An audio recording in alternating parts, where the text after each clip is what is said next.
নমস্কার বন্ধুরা, গঙ্গাসাগরের বনেদি রান্না ও পরিবেশ ইউটিউব চ্যানেলে সবাইকে আমন্ত্রণ জানালাম। তো দেখুন বন্ধুরা, এই যে আমাদের পুকুরে কুচে বাটা ধরাটা আমি আপনাদের সাথে শেয়ার করেছি, এখন রান্নাটাও শেয়ার করব। মাছটা পরিষ্কার করে কেটে নিয়েছি, কেটে ধুয়ে পরিষ্কার করে নিয়েছি। এখন লবণ হলুদ আমি পরিমাণ মতো মাখিয়ে নিলাম। এই কুচে বাটা তো বিভিন্ন রকম রান্না হয়। আজ আমি যে রান্নাটা করতে চলেছি বন্ধুরা, ছোট মাছ তো স্বাস্থ্যের পক্ষে ভীষণই ভালো, আপনারা সকলেই জানেন। এটা যে রান্নাটা আজকের করতে চলেছি, সেই রান্নাটা হচ্ছে যেই মশলাটা কুচে বাটাতে ইউজ করলে খুবই ভালো লাগে খেতে, সেইটা হচ্ছে রাঁধুনি বাটা। রাঁধুনি মশলাটাকে আমি বেটে নিয়েছি। এই দেখুন, 1.5 চামচ রাঁধুনি মশলা আমি বেটে নিয়েছি। এখন আমি একটা ঢাকনা চাপিয়ে রেখে দিলাম। আর মাছও ভালো করে আমি লবণ হলুদ মাখিয়ে নিয়েছি। অল্প কুচে বাটা নিয়েছি, আমার পুকুরেরই কুচে বাটা, একেবারে টাটকা ফ্রেশ কুচে বাটা। এইটার আজ আমি রান্না করব। তো ভিডিওটা স্কিপ না করে আপনাদের পুরোটা দেখার অনুরোধ থাকলো বন্ধুরা। ভীষণ গরম পড়েছে, সবাই সাবধানে থাকবেন, ভালো থাকার চেষ্টা করবেন। এখন আমি লঙ্কা 4টা নিয়েছি, কাঁচা লঙ্কা 4টা নিয়েছি, মাঝারি সাইজের একটা টমেটো নিয়েছি, আর একটা বড় পেঁয়াজ নিয়েছি।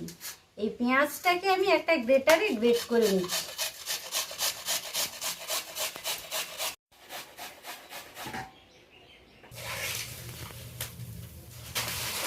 এই দেখুন, কড়াইতে আমি 2 টেবিল চামচ তেল দিয়ে দিয়েছি। তেলটা বেশ ভালোই গরম হয়ে গেছে।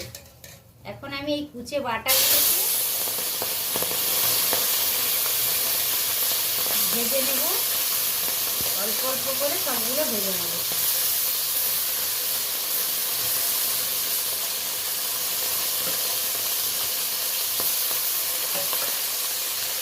এই দেখুন, কুচে বাটাগুলো হালকা ব্রাউন কালার করে আমি ভেজে নিলাম।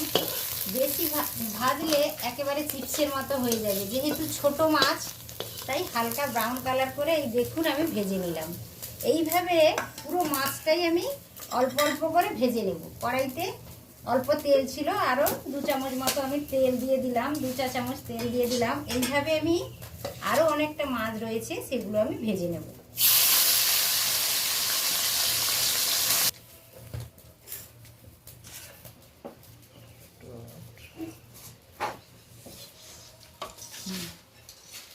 এই দেখুন বন্ধুরা, কুচে বাটাটা আমি ভালো করে ফ্রাই করে নিয়েছি। হালকা ব্রাউন কালার করে ফ্রাই করা হয়ে গেছে। তবে বাটাটা ভাজার সময় আপনারা খেয়াল রাখবেন, ছোট মাছ তো বেশি যেন না ভেজে যায়। বেশি ভেজে গেলে পুরো চিপসের মতো লাগবে, তাই হালকা ব্রাউন করে নরম রেখে একটু ভেজে নেবেন। তো কড়াইতে আমি অল্প তেল দিয়ে দিয়েছি। আমি অল্প তেলেই রান্না করব, গরম পড়ে গেছে ভীষণ। তো বেশি তেল মশলাদার খাবার তো ভালোই নয় একেবারে। তো আমি এখন ফোড়নের জন্য অল্প আমি কালো জিরে দিয়ে দিলাম। মাছটা যেহেতু অল্প, তাই অল্পই ফোড়নটা দিলাম। 4টা কাঁচা লঙ্কা আমি আধা চেরা করে রেখেছিলাম, 4টা কাঁচা লঙ্কা দিয়ে দিলাম।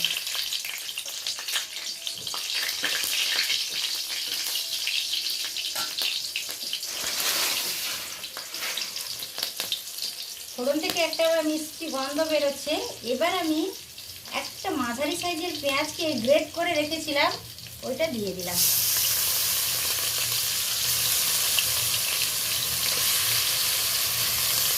অল্প মশলাতে আমি অল্প তেল মশলাতেই তরকারিটা রেডি করবো। আপনারা দেখতে থাকুন। তেল তরকারিতে বেশি দেওয়া বা কম দেওয়া ওটা সম্পূর্ণ নিজের ব্যাপার। আর আমি একটা ছোট টমেটো কেটে রেখেছি, টমেটোটাও দিয়ে দিলাম। এইভাবে ভালো করে আমি ফোড়নের সাথে গ্রেট করা পেঁয়াজ আর টমেটোটা ভালো করে নেড়ে নিচ্ছি।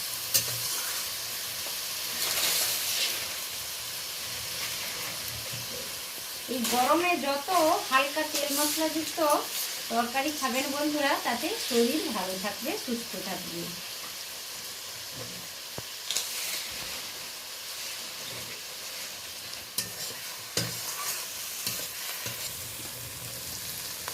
হলুদ দিয়ে দিলাম,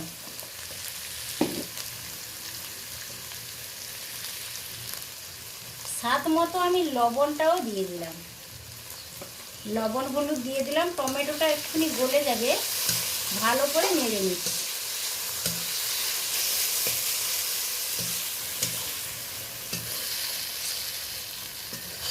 এই দেখুন বন্ধুরা, কাঁচা লঙ্কা ফোড়নের সাথে কাঁচা লঙ্কা, গ্রেট করা পেঁয়াজ আর অল্প টমেটো বেশ ভাজা ভাজা হয়ে গেছে। একটা ভালো গন্ধও আসছে, কাঁচা গন্ধটা চলে গেছে। এবার আমি কি করব, এবার কিছু গুঁড়ো মশলা অ্যাড করে দেব।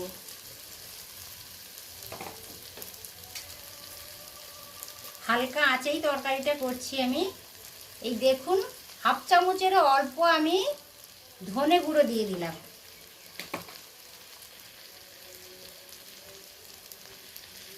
হাফ চামচ আমি জিরে গুঁড়ো দিলাম,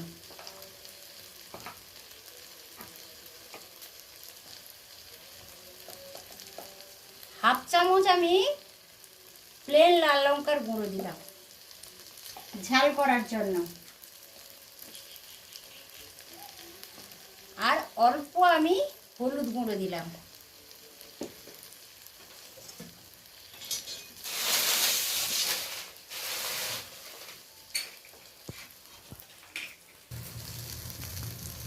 সব মশলাগুলো আমার দেওয়া হয়ে গেছে। একবার আমি হালকাভাবে নেড়ে নিলাম মশলাটা। এবার আমি অল্প জল দিয়ে দেব।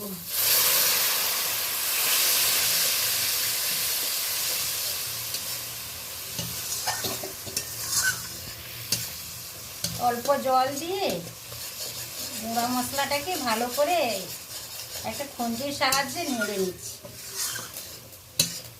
যারা গ্যাসে করবেন কিংবা যারা উনানে রান্নাটা করবেন, একেবারে হালকা আঁচে করবেন, তাহলে সুবিধে হয়।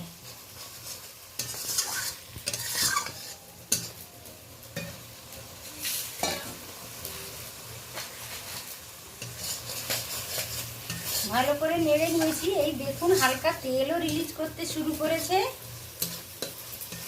আর কষানো মশলা থেকে একটা ভালো ফ্লেভার চলে আসছে।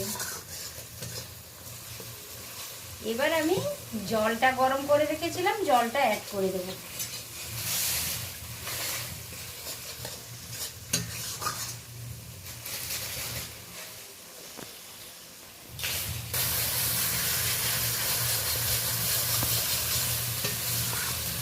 এবার আমি মশলার সাথে গরম জলটা অ্যাড করে দিলাম। যেহেতু অল্প মাছ, অল্পই জল লাগবে, গা মাখা হবে, মাছের পরিমাণ অনুসারে আপনারা জলটা দেবেন। ব্যাস, এবার তরকারিটা ফুটুক, একটু পরেই আসছি।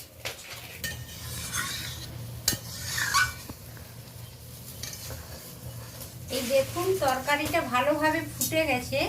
এবার আমি ভেজে রাখা মাছটা অ্যাড করে দেব। বন্ধুরা, হাতের কাছে পেলে যাদের পুকুর আছে পুকুরে, অথবা যাদের পুকুর নেই বাজার থেকে কিনে খান, তো হাতের কাছে এই কুচে বাটা পেলে একবার এইভাবে ট্রাই করে দেখবেন, খুবই ভালো লাগে, দুর্দান্ত স্বাদের হয় তরকারিটা। দেখুন, এই কুচে বাটা তরকারি, গামাখা তরকারি সব থেকে বেশি খেতে ভালো লাগে যে মশলাটা ব্যবহার করলে, সেটা হচ্ছে রাঁধুনি মশলা বেটে এনেছি 1 চামচ।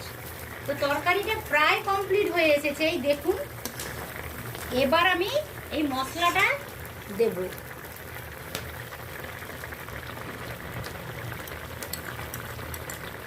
দুর্দান্ত স্বাদের হয় বন্ধুরা, একবার হলেও এই মশলাটা ব্যবহার করে দেখবেন, খুবই ভালো ফ্লেভার আসে আর খুবই ভালো খেতে লাগে। এই দেখুন বন্ধুরা, একেবারে রাঁধুনি মশলা দিয়ে কুচে বাটার ঝাল আমার কমপ্লিট হয়ে গেছে। এখন আমি সার্ভ করব।